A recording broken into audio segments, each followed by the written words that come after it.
Hello friends, welcome to classic சமையல். இன்றைக்கி நாம் காளான் அது மட்டும் இல்லாமல் புதினா இது ரெண்டையும் வச்சு ஒரு சூப்பரான தம் பிரியாணி செய்ய போகிறோம். என்னென்னு பார்த்தீங்கன்னா புதினா காளான் தம் பிரியாணி. ஸோ இது செய்கிறது ரொம்ப சுலபங்க. அது மட்டும் இல்லாமல் இது செய்கிறதுக்கு நான் சீரக சம்பா அரிசி மட்டும் தான் யூஸ் பண்ண போகிறேன். நார்மல் பாஸ்மதி ரைஸ்லாம் யூஸ் பண்ண போகிறதில்ல. அதே மாதிரி இதை ப்ரெஷர் குக்கர்லேயும் நீங்கள் பண்ணலாம். ஸோ இப்போ நான் எப்படி தம் மெத்தடில் செய்கிறேன்னு காமிக்க போகிறேன். இங்கே பார்த்தீங்க அப்படின்னா நான் 1 கப் அளவுக்கு சீரக சம்பா அரிசி எடுத்திருக்கேன். ஸோ இதை நான் ஒரு அரை மணி நேரம் பக்கம் ஊற வைக்க போகிறேன். அப்போ தான் ரைஸ் உதிரி உதிரியாக நல்லா வரும். ஸோ இதில் தண்ணி ஆட் பண்ணி அரை மணி நேரம் ஊற வச்சுருங்க. ஸோ இது ஊறினதுக்கப்புறமா வாஷ் பண்ணி நம்ம குக் பண்ண எடுத்துக்கலாம். இது அப்படியே இருக்கட்டும். அடுத்தது பார்த்திங்கன்னா மஷ்ரூம் இங்கே கட் பண்ணுறது நீங்கள் பிரியாணிக்கு ரொம்ப பொடிசாக கட் பண்ணக்கூடாது, லைக் குட்டி குட்டியாக. அதுக்கு பதிலாக இந்த மாதிரி பெரிய மஷ்ரூமாக இந்த மாதிரி 4 ஸ்லிட்டாக வெட்டிக்கோங்க. ஏன்னா ரொம்ப சின்னதாக வெட்டிட்டிங்க அப்படின்னா உங்களுக்கு பிரியாணியில் அந்த மஷ்ரூம் பீஸே கண்ணில் படாது, பார்க்கவே உங்களுக்கு ஒரு மாதிரி குழஞ்ச மாதிரி ஆயிடும். ஸோ இந்த சின்ன பட்டன் மஷ்ரூம்ஸ் எல்லாம் அப்படியே முழுசாக போட்டுருங்க. அதே மாதிரி மீடியம் சைஸ் மஷ்ரூம்ஸ் இருக்கும், அதெல்லாம் என்ன பண்ணுறீங்க அப்படின்னா 2 ஹாஃபாக வெட்டி போடுங்க. இப்போ நான் காமிக்கிறேன் பாருங்கள். இந்த மாதிரி மீடியம் சைஸை 2 ஹாஃபாக ஸ்லிட் பண்ணி போட்டுக்கோங்க.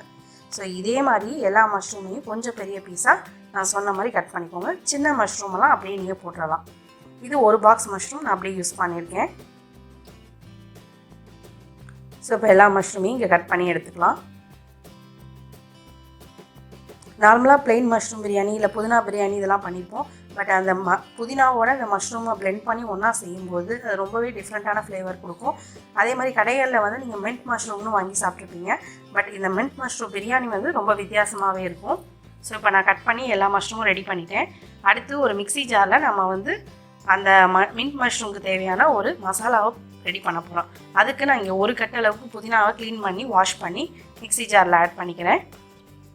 அதோட 2 பச்சை மிளகாய், இது கொஞ்சம் காரம் கூட இருக்கும், அதனால் 2 ஆட் பண்ணிக்கிறேன். உங்களுக்கு கம்மியாக இருக்குது அப்படின்னா 3 வரைக்கும் கூட நீங்கள் ஆட் பண்ணிக்கலாம். அதோட 3 பல் பூண்டும், அதோட ஒரு 6 சின்ன வெங்காயமும், ஒரு சின்ன துண்டு இஞ்சி, இது எல்லாத்தையும் சேர்த்துக்கோங்க.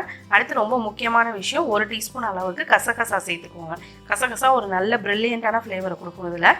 ஸோ இப்போ இதை நல்லா ஃபைனான பேஸ்ட்டாக தண்ணி சேர்க்காமல் அரைச்சி எடுத்துக்கோங்க. இந்த மாதிரி அப்படி உங்களுக்கு தண்ணி தேவைப்படுத்துறதுனா லைட்டாக ஸ்ப்ரிங்கிள் பண்ணிக்கோங்க, அதாவது தெளிச்சுக்கோங்க, ரொம்ப தண்ணி சேர்த்துற வேணாம். இப்போ நான் இதை அப்படியே தனியாக வச்சுருப்பேன். அடுத்து பார்த்தீங்கன்னா தம் பிரியாணி போடுறதுக்கான தம் பிரியாணி பேன் இருந்தால் எடுத்துக்கோங்க. அப்படி இல்லைன்னா உங்களுக்கு குக்கர் இருந்தால் கூட நீங்கள் நல்லா ஒயிட் பேஸ் உள்ள குக்கரை யூஸ் பண்ணிக்கோங்க. இப்போது இதில் 2 டேபிள் ஸ்பூன் அளவுக்கு எண்ணெயும் 2 டேபிள் ஸ்பூன் அளவுக்கு நெய்யும் ஆட் பண்ணிக்கிறேன். ஆட் பண்ணிவிட்டு இதில் கொஞ்சமாக முந்திரி ஆட் பண்ணிக்கோங்க. ஆட் பண்ணி நல்லா ரோஸ்ட் ஆனதுக்கப்புறமா இதில் நம்ம பிரியாணி தாளிக்கிற ஐட்டமான பிரியாணி இலை, பட்டை, கிராம்பு, அப்புறம் அந்த ஜாதி பூ இதெல்லாம் ஆட் பண்ணிக்க போகிறேன். அதோட 3 கிராம்பும் ஆட் பண்ணிக்கிறேன். ஆட் பண்ணிவிட்டு சோம்புத்தூள் 1 டீஸ்பூன் அளவுக்கு ஆட் பண்ணிக்கோங்க. ஆட் பண்ணி கருகடிக்காமல் லோ ஃப்ளேமில் வச்சு இதை நல்லா ரோஸ்ட் பண்ணிக்கோங்க. ரோஸ்ட் பண்ணிவிட்டு இதோட நான் ஜாதிக்காய் இருக்குது பார்த்தீங்களா, அதாவது நட்மேக்னு சொல்லுவாங்க, இதை கொஞ்சோண்டு ஆட் பண்ண போகிறேன். எப்போதுமே தம் பிரியாணியில் இந்த நட்மேக் ஆட் பண்ணிங்க அப்படின்னா ரொம்பவே வாசமாக இருக்கும். சும்மா கொஞ்சம் ஆட் பண்ணால் போதும். இதை இந்த மாதிரி கிரேட் பண்ணி சும்மா லைட்டாக ஒரு பிஞ்ச் அளவுக்கு நீங்கள் ஆட் பண்ணாலே பயங்கர ஃப்ளேவரை கொடுக்கும்.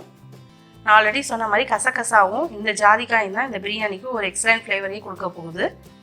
அடுத்து இதில் பார்த்தீங்க அப்படின்னா ஒரு நறுக்கின பெரிய வெங்காயம் ஆட் பண்ணிக்கிறேன். அதோட கொஞ்சமாக கருவேப்பிலையும் ஆட் பண்ணி இதை நல்லா வதக்கிக்கிறேன்.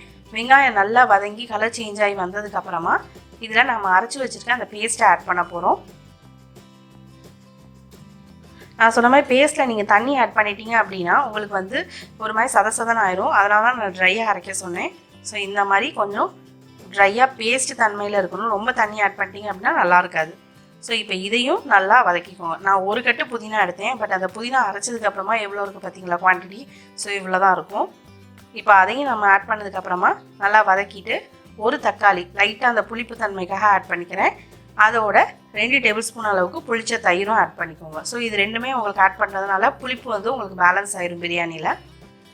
இப்போ அடுப்பை கொஞ்சம் லோ ஃப்ளேமில் வச்சுட்டு நல்லா எண்ணெய் பிரிஞ்சு வர வரைக்கும் குக் பண்ணி எடுத்துக்கோங்க. கிட்டத்தட்ட ஒரு 5லேருந்து 10 நிமிஷம் வரைக்கும் நீங்கள் குக் பண்ணிக்கலாம். அந்த எண்ணெய் நல்லா செப்பரேட் ஆகி வரும் அதுலேருந்து.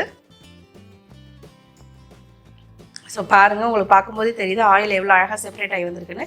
இந்த ஸ்டேஜில் 1 டேபிள் ஸ்பூன் அளவுக்கு மல்லித்தூளும் ஒரு டீஸ்பூன் அளவுக்கு கரம் மசாலாவும் ஆட் பண்ணிக்கோங்க. உங்களுக்கு கரம் மசாலா பிடிக்காது அப்படின்னா உங்களுக்கு நார்மல் வெஜிடபிள் பிரியாணி மசாலா நீங்கள் வந்து அரைச்சி வச்சுருந்தீங்க அப்படின்னா அது ஒரு டீஸ்பூன் ஆட் பண்ணிக்கோங்க. அப்படி இல்லைன்னா கடைகளில் வாங்கி கூட ஆட் பண்ணிக்கலாம். பட் கரம் மசாலாவே இதுக்கு போதும்.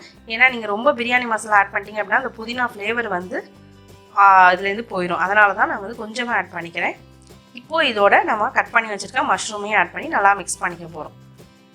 இதில் மெயினாக அந்த புதினாவோட ஃப்ளேவர் வந்து நல்லா என்ஹான்ஸ் ஆகி தெரியணும். அப்போ தான் ரொம்ப நல்லாயிருக்கும். ஸோ இப்போ இந்த மஷ்ரூம் தேவையான அளவு உப்பு சேர்த்து லைட்டாக வதக்கிட்டு இப்போது இதில் நான் வந்து அந்த மிக்சியில் இருந்த கண்டென்ட்டில் தண்ணி ஆட் பண்ணி 1.5 கப் அளவுக்கு, அதாவது 1 கப் பிரியாணி ரைஸ்க்கு 1.5 கப் அளவுக்கு தண்ணி சேர்த்துருக்கேன். ரேஷியோ பார்த்தீங்கன்னா 1:1.5 தான். அதாவது 1 கப் சீரக சம்பா அரிசிக்கு 1.5 கப் அளவுக்கு தண்ணி ஆட் பண்ணிக்கோங்க. ஆட் பண்ணி இது நல்லா ரோலிங் பாயில் வரட்டும். நல்லா கொதிச்சதுக்கப்புறமா இதோட உப்பு டேஸ்ட் பண்ணி பாருங்கள். உப்பு பத்தலை அப்படின்னா நீங்கள் இன்னும் கொஞ்சம் கூட ஆட் பண்ணிக்கலாம். அதே மாதிரி காரம் பத்தலை அப்படின்னா லைட்டாக மிளகாத்தூள் ஆட் பண்ணிக்கோங்க. அடுத்ததாக இதில் நாம் வந்து ஆல்ரெடி ஊற வச்சு கழுவி எடுத்து வச்சுருக்கேன் அந்த சீரக சம்பா அரிசியை ஆட் பண்ண போகிறோம். இப்போ நீங்கள் அடுப்பை லோ ஃப்ளேம்லேயே வச்சுக்கலாம். இந்த அரிசியை நல்லா ஆட் பண்ணி முடிச்சதுக்கப்புறமா நீங்கள் வந்து நல்லா மிக்ஸ் பண்ணி விட்டுட்டு இதை நல்லா கொதிக்க விடுங்க. மீடியம் ஃப்ளேம்லேயே வச்சு கொதிக்க விடுங்க. ஹை ஃப்ளேம் வச்சுடாதீங்க, டக்குன்னு அடி பிடிச்சிடும். ஸோ இந்த மீடியம் ஃப்ளேம்லேயே இது நல்லா கொதிச்சு வரட்டும். இது நல்லா கொதிச்சு ஒரு மாதிரி கஞ்சி மாதிரி இருக்கும். உங்களுக்கு இந்த பாருங்களேன், பார்த்தா தெரியும். ஒரு மாதிரி கஞ்சி பக்குவத்தில், அதாவது செமிகொலாய்டல் ஃபார்ம்பாங்க, அந்த ஸ்டேஜில் இருக்கும்போது இதை நம்ம அடுப்புலேருந்து ரிமூவ் பண்ணி எடுத்துகிட்டு ஒரு நான்ஸ்டிக் தவா இல்லை இரும்பு கல் எதாக இருந்தாலும் அதை ஒரு 5 நிமிஷம் ப்ரீ ஹீட் பண்ணிவிட்டு லோ ஃப்ளேமில் வச்சுட்டு நம்மளோட அந்த பிரியாணி பாட்டை தூக்கி அதில் வச்சுருவோம். வச்சுட்டு இதில் நான் வந்து அலுமினியம் ஃபாயில் யூஸ் பண்ண போகிறேன் கவர் பண்ணுறதுக்கு. நீங்கள் வேணும்னா கோதுமை மாவை கூட வச்சு சீல் பண்ணலாம். பட் அது ரொம்ப லென்த்தி ப்ராசஸ். ஸோ நீங்கள் அலுமினியம் ஃபாயில் அல்லது வாழை இலை அது மாதிரி ஏதாவது ஒன்று வச்சுட்டு நல்லா இந்த மாதிரி ஒரு காம்பேக்டான லிட்டு, அதுக்குன்னு உள்ள காம்பேக்டான லிட்டையும் செட் பண்ணி அது மேலே இந்த மாதிரி அந்த மிளகு ஜீரகம் நுணுக்கிற கல் இல்லை வேறு ஏதாவது வெயிட்டான பொருளை தூக்கி வச்சுருங்க. வச்சு நல்லா லோ ஃப்ளேமில் வச்சு 20 நிமிஷம் நல்லா தம் பண்ணிடுங்க. 20 நிமிஷம் வச்சுட்டு அதுக்கப்புறமா ஆஃப் பண்ணிவிட்டு 20 நிமிஷம் அப்படியே விட்டுருங்க. அதாவது டோட்டலாக 40 மினிட்ஸ்க்கு அப்புறமா நம்ம இதை ஓப்பன் பண்ண போகிறோம், இன்க்ளூடிங் தம். ஸோ 40 மினிட்ஸ்க்கு அப்புறமா இதை நான் ஓப்பன் பண்ணி காமிக்கிறேன். பாருங்கள், ரொம்ப நல்லா வந்திருக்கு பிரியாணி. அந்த தம் போட்டு 20 நிமிஷத்துக்கு அப்புறமா நீங்கள் விடுற 20 நிமிஷம் எதுக்குன்னா அந்த மசாலாலாம் அப்போ தான் அந்த ரைஸில் இறங்கும். உடனே ஓப்பன் பண்ணிட்டீங்க அப்படின்னா அந்த மசாலா ஃப்ளேவர்லாம் ரிலீஸ் ஆயிடும். அதனால் அந்த 20 நிமிஷம் உள்ளே இருந்தால் தான் உங்களுக்கு வந்து நல்லாயிருக்கும். ஸோ 40 மினிட்ஸில் 20 மினிட்ஸ் தம் பீரியட், 20 மினிட்ஸ் வந்து நமக்கு ரெஸ்ட் பீரியட். ஸோ இது ரெண்டையும் முடிச்சு நீங்கள் ஓப்பன் பண்ணி சர்வ் பண்ண வேண்டியதான். இதுக்கு பெஸ்ட்டான சைட் டிஷ் பார்த்தீங்க அப்படின்னா யூஸ்வலாக செய்யக்கூடிய ஆனியன் ரைத்தாவும் அதே மாதிரி பிக்கிளும் ரொம்பவே நல்லாயிருக்கும். ஸோ இப்போ நான் உங்களுக்கு வந்து ஒரு ஸ்கூப் எடுத்து காமிக்கிறேன் பாருங்கள். ரொம்பவே நல்லா வந்திருக்கு பிரியாணி. பயங்கர வாசமாக இருக்குது. அந்த புதினாவோட ஃப்ளேவர் வந்து அந்த மஷ்ரூமில் இறங்கி, அது மட்டும் இல்லாமல் அந்த மஷ்ரூம் புதினாவோட ஃப்ளேவர் அந்த ரைஸில் இறங்கி ரொம்ப ஒரு வித்தியாசமான ஒரு புலாவுன்னு சொல்லலாம், இல்லை பிரியாணின்னு சொல்லலாம் நமக்கு கிடைச்சிருக்கு. ஸோ கண்டிப்பாக இந்த ரெசிபி உங்கள் வீட்டில் ட்ரை பண்ணி பார்த்துட்டு எப்படி இருக்குன்னு கமெண்ட் பண்ணுங்கள். மறக்காமல் நம்ம சேனலுக்கும் சப்ஸ்கிரைப் பண்ணிடுங்க.